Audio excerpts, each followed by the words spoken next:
Hi everyone, it's me, Dew's Corner, and today, welcome to my 22nd birthday haul. Yes guys, while my birthday is actually not for a few days, I got part of my gifts today, so I would like to show you what I've got so far, and yeah, we're gonna get started right away. So first we're gonna start with two Blu-rays that I got. The first Blu-ray I got, by the way, they're both 2023 movies.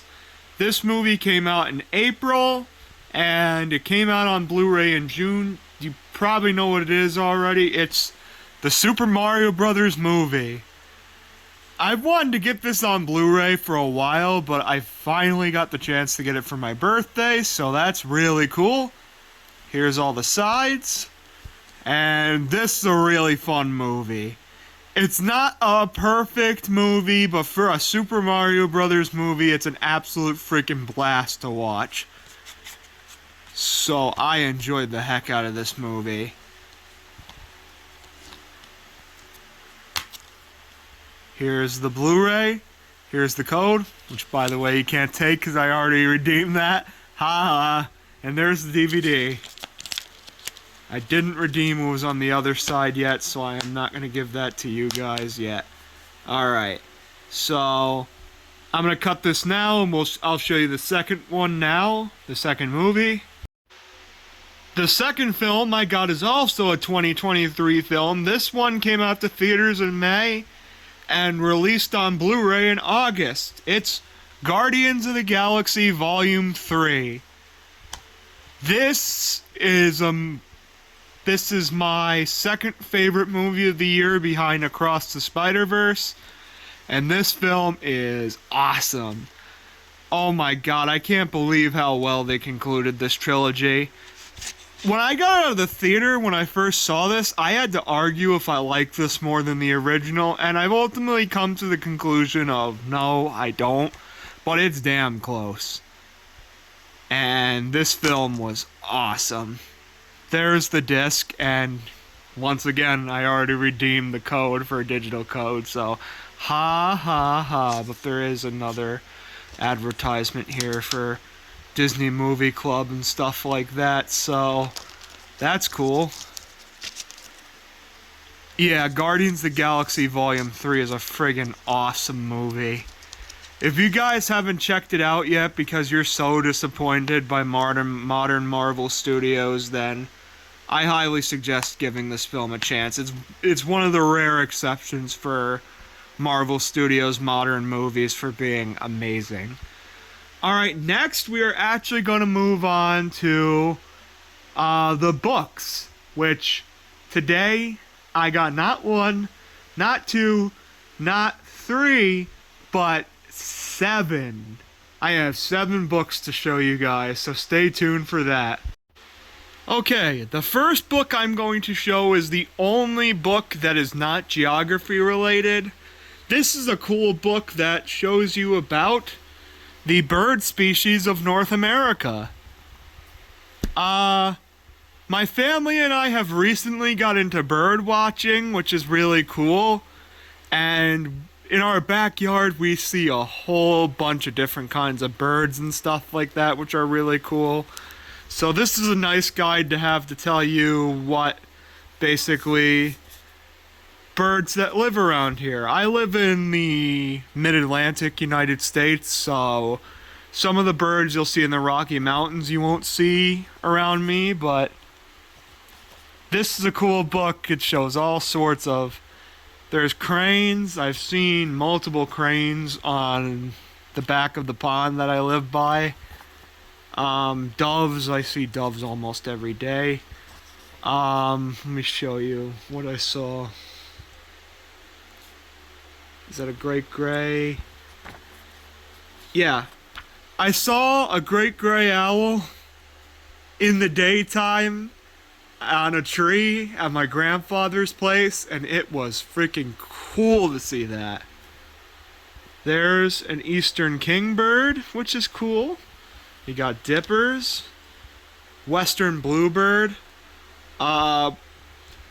My mom actually just got a picture of an eastern bluebird today, which is really cool. And oh, here we go. There is my favorite bird, the northern cardinal. They're freaking cool. Let me see where my second favorite bird is. You'll probably be able to tell what it is. No, where is it? Must have to go more towards the back of the book.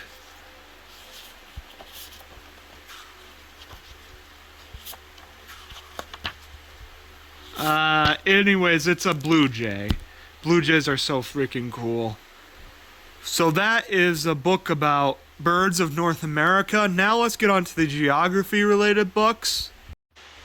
To start the geography related books, I got this cool book about the world's weirdest tourist attractions, basically. So here it tells you all about like weird places you can go, such as Roswell, New Mexico, to see all the UFOs and stuff like that. And then there's the North American Stonehenge.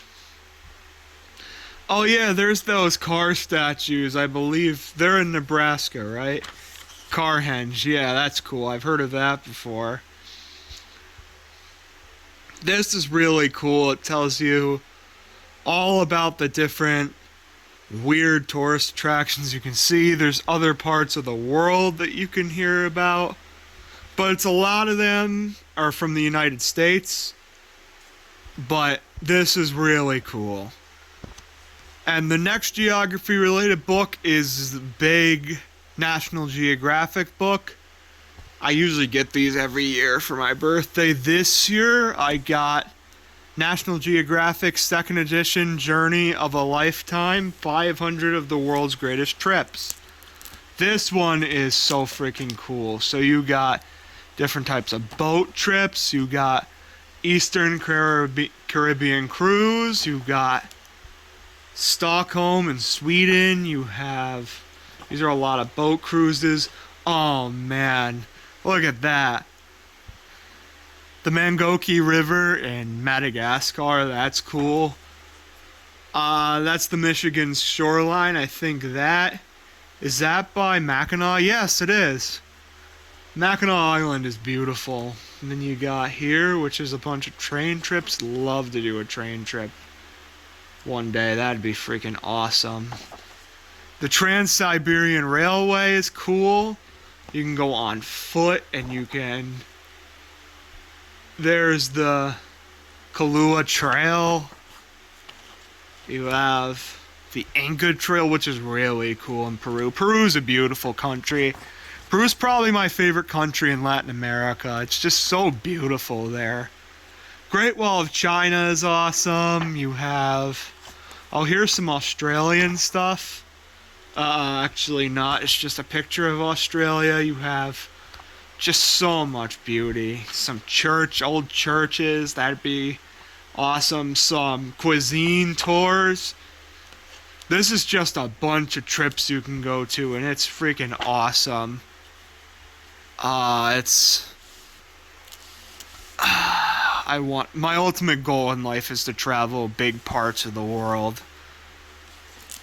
That's just so freaking beautiful.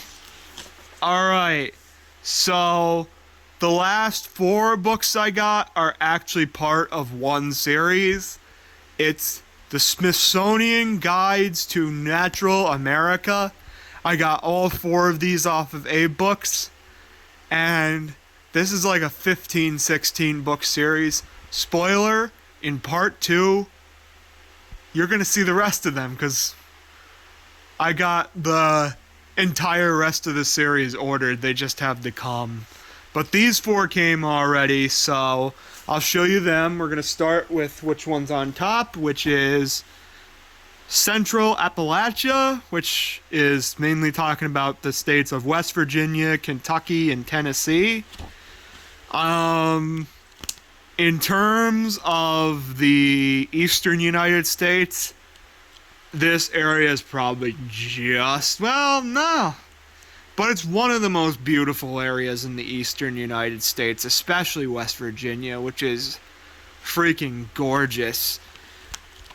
There's no wonder John Denver sang about how beautiful it was. And there was a cardinal just there, my favorite bird. So that's cool.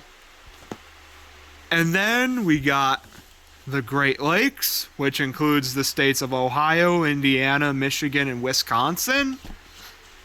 This is another beautiful region, especially in Michigan, with the amazing shorelines. You get that in upper Michigan, oh, that's beautiful. Michigan is by far the most beautiful Midwestern state. But heck, you know what? We're on Indiana right now. And you know what? This is Indiana. I think, right? Yes. That was Indiana. What a lot of people say is flyover state. And it's not the most beautiful state in the country. I'm not going to deny that, but that's in Indiana. That's pretty beautiful. And then we get on to Ohio, which the Appalachian part of Ohio is freaking gorgeous. There's some turkeys. Yeah, that's gorgeous. That's almost on par with West Virginia. So there's the Great Lakes. Then we got my region, the Mid-Atlantic, which this book contains New York, Pennsylvania, and New Jersey. So we got that here. We have, this is going over New Jersey, actually. Holy crap, we should stop.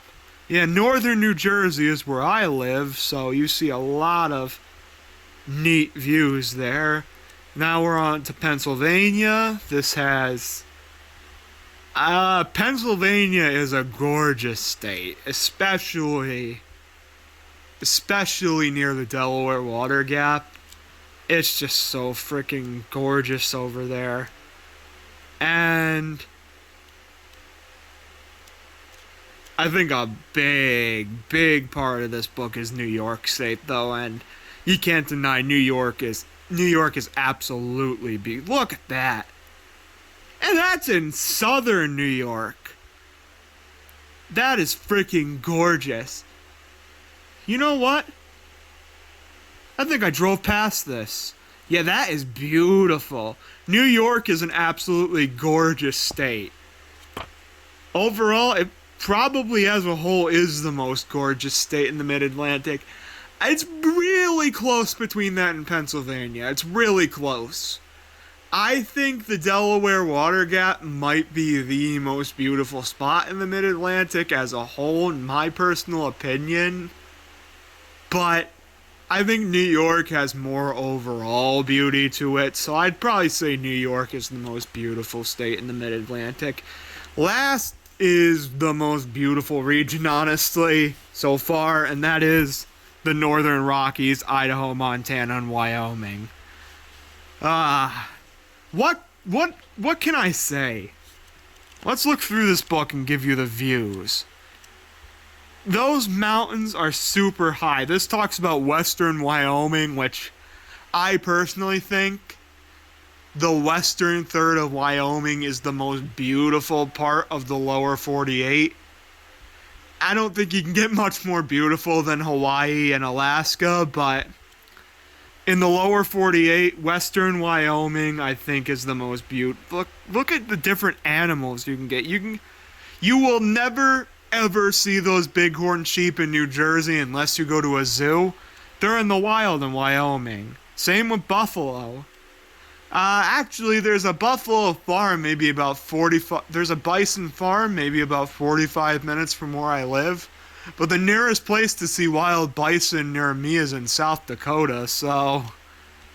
Yeah, this is freaking beautiful. Montana, an absolutely breathtaking state with all sorts of different animals. And you got Idaho, which is also freaking breathtaking. The Rocky Mountain region of this country is immaculately beautiful. Alright, next. I got 3 animal plushies, actually. Which may seem a little bit like, why? But when you see these are actually pretty cool, so I'll show you. Remember how I said a cardinal was my favorite bird? Well,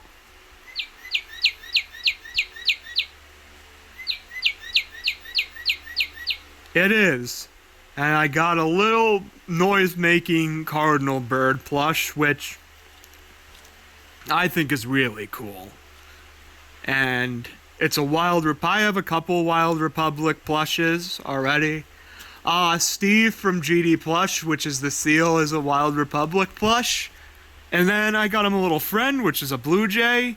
He's really cool. He goes, meh, meh, meh. Yeah.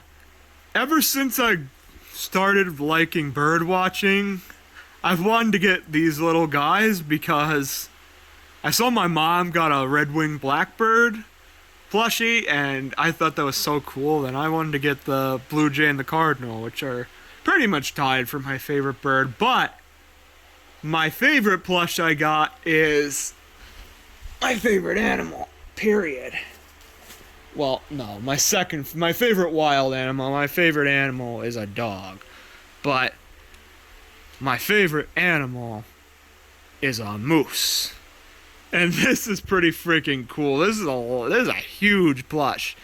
Granted, they have one that's like the size of a freaking pony, but I don't want one that big. And this guy is definitely going to be used on a moose hunting video for GD Plush. He's got big antlers and everything. It's freaking awesome. Yeah, these things are really cool. Alright, next up is actually going to be sporting related stuff. It's going to be 2 Funko Pops and 2 hats, so stay tuned for that. Alright, these first 2 are actually going to be soccer related. Yes, because in the past 6 or 7 months, I've really gotten into soccer. Actually, since I watched the World Cup last year, I was like, this is so freaking fascinating. It's the world sport. I want to pay attention to this. And I have. So, here is my favorite team, Paris Saint-Germain, and I got a Funko Pop of Kylian Mbappe. He is my favorite soccer player at the current moment. I know a lot of people would say Messi or Ronaldo, but I just like the way this guy plays a little more. And the team of Saint-Germain in general. He's a good ball player, he really is, and I almost got really scared when I thought he was going to sign off with Saint-Germain and go to Barcelona, I believe. Or Real Madrid.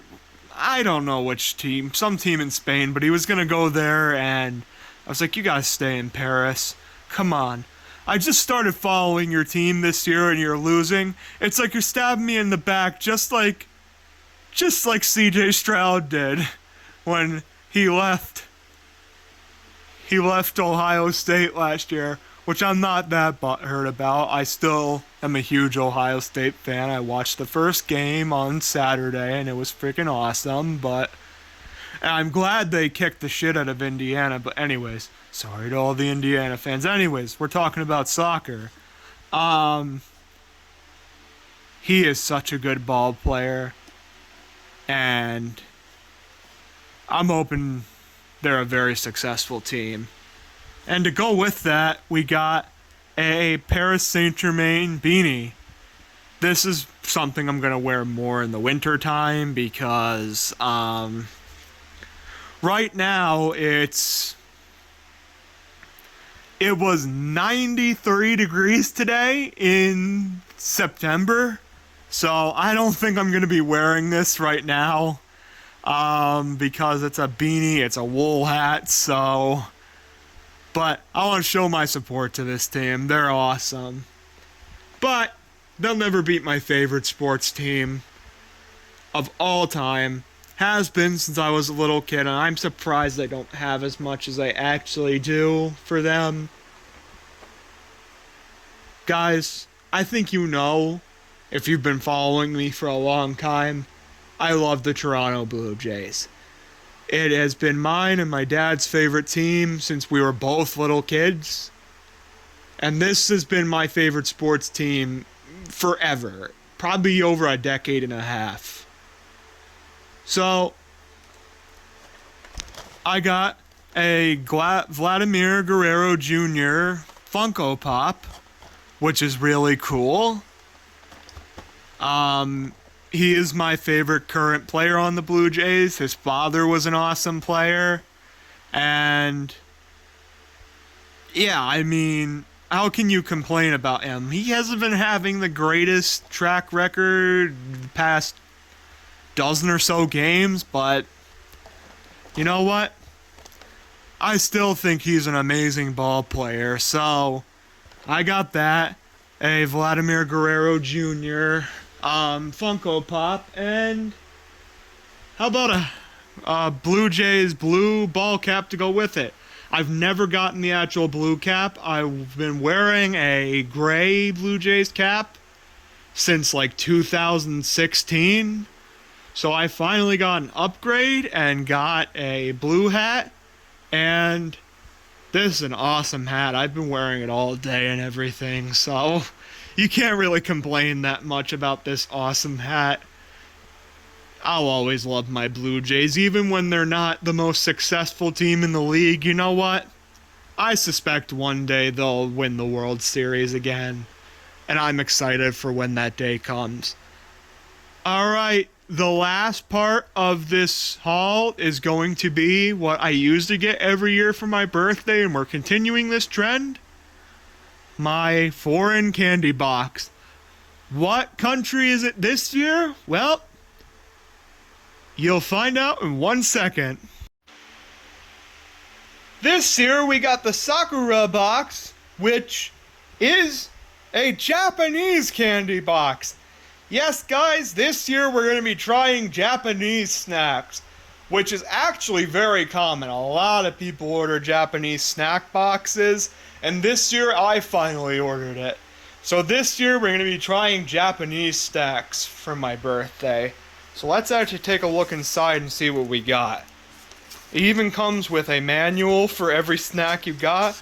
This was shipped from Osaka, Japan, and that's really cool. So this is all we got. I'm going to just spoil it right now. We are not going to try every snack in this box, just like every year, because that would take 2 or 3 hours. But I think we're going to try... I'm sorry this is such a small amount, but we're going to try 4 or 5 of some of the more unique ones in here. And maybe one day soon we'll try multiple. Again, but we're going to try at least, let's do 6 or 7. Let's try them. First, we're going to try a big cheese puff, which these are the big Japanese cheese puffs that I've seen before.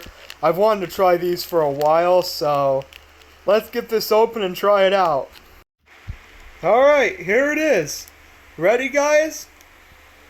By smell, it actually kind of smells stronger than your average cheese puff. I wonder if they use real cheese on this, but anyways, let's try it, guys. 3, 2, 1...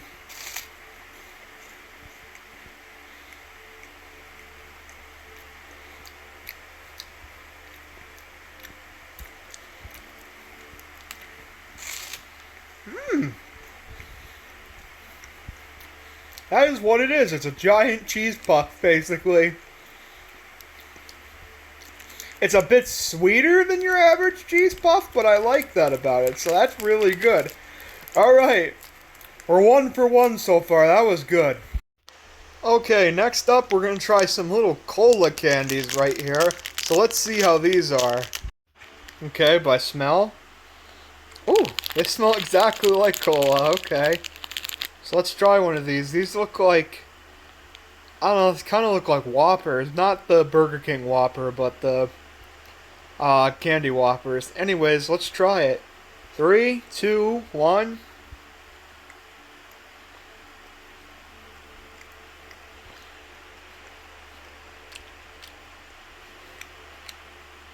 Wow! That's like a texture I've never tasted before.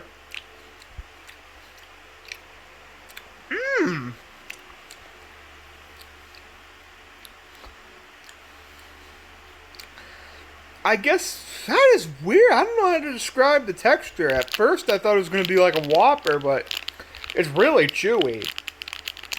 I guess you could say it's a chewy Whopper taste of a Haribo Happy Cola bottle, which is pretty cool. So, 2 for 2. These are good. Really good. We're going to try a Japanese chocolate chip cookie next. That's unique, so let's try it. Okay, so far as an American, these are way darker than your average chocolate chip cookies, but maybe the taste is pretty good. I think it could be. So let's try it. 3, 2, 1.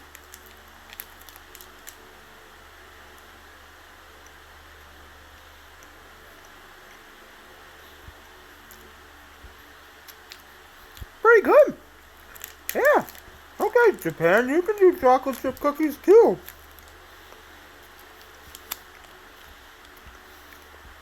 Tastes like the really good ones you get from the store. That's good. Alright, I've picked out our remaining snacks we're going to try for the rest of the video. So I think we're going to start with this little bottle thing first. Stay tuned. Alright, this is a mini bottle. I'm not exactly sure what this is for, but we're going to try it anyways. Let's try it. Okay, it looks like the stuff you get inside of a beef jerky case, but it doesn't have a smell. I hope this is edible. Anyways, let's try it. 3, 2, 1.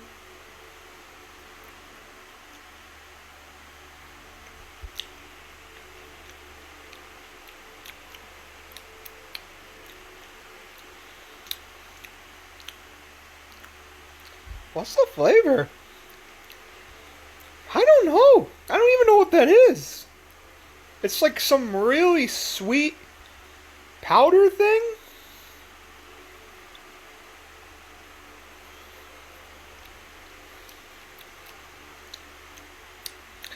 I get kind of a sensation of apple a little bit. I mean, it's not bad, but I don't know what that is. Okay, we're gonna try one of these Japanese hard melon candies, which Japan has a lot of melon candies, which is cool. So let's try one. Okay, so here it is. It looks like an American Smartie, which is pretty cool. So I guess without further ado, let's try it. I'm curious by melon taste because a lot of Japanese snacks have the melon taste. Let's try it. 3, 2, 1.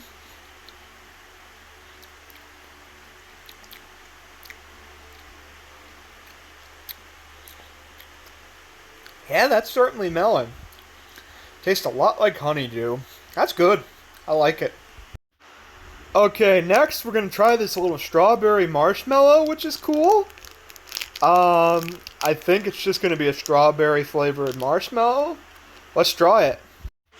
Okay, I think my suspicions couldn't be any more correct because I smell it. It smells exactly like a strawberry. Oh yeah, smells like Nesquik strawberry milk.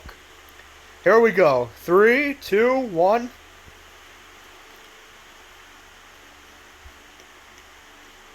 Mmm. Mmm. Hmm. Give me 1 second.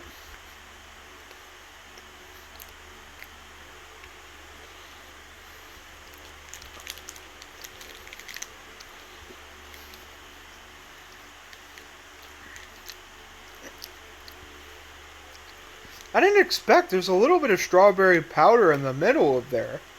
That is good. I like that one too.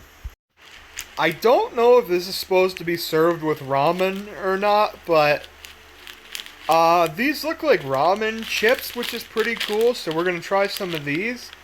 And they look good, so let's try them. Okay, so we have a tiny amount of them right there. Let's try it. 3, 2, 1.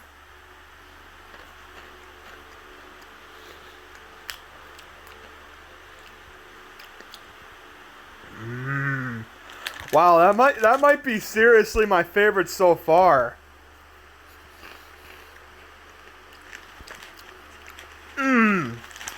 Holy moly, those are good.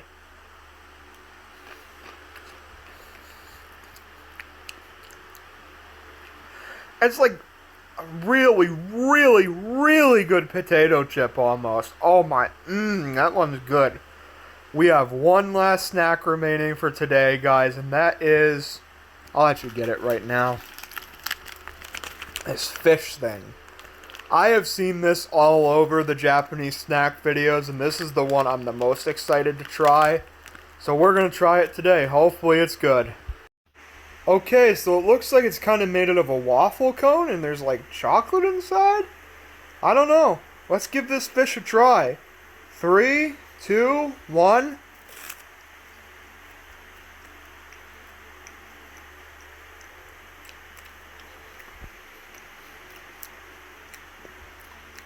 Go get another taste.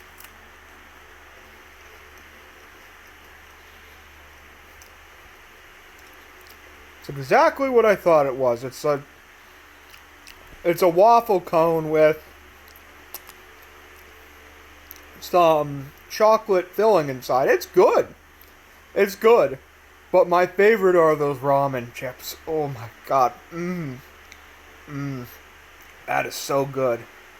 Then I'd say probably after that, it was probably the melon candies. They're very unique and like really good tasting. I don't know. Everything was actually really good this time. Nothing made me gag. Nothing was just, nah, okay. Everything I tried today I liked. So that's probably the best track record to be probably the best snack box I've had so far. Japan knows how to make good snacks, and that's a good thing. Well, guys, I hope you got... Oh, let me get that off my face. So, guys, I hope you liked part 1 of my birthday haul for 2023. Part 2 should be out by the end of September. It may be a week or two because I got some stuff still coming. Hope you guys like this video. And that's about it. Gaming Jew here. See you later. Bye.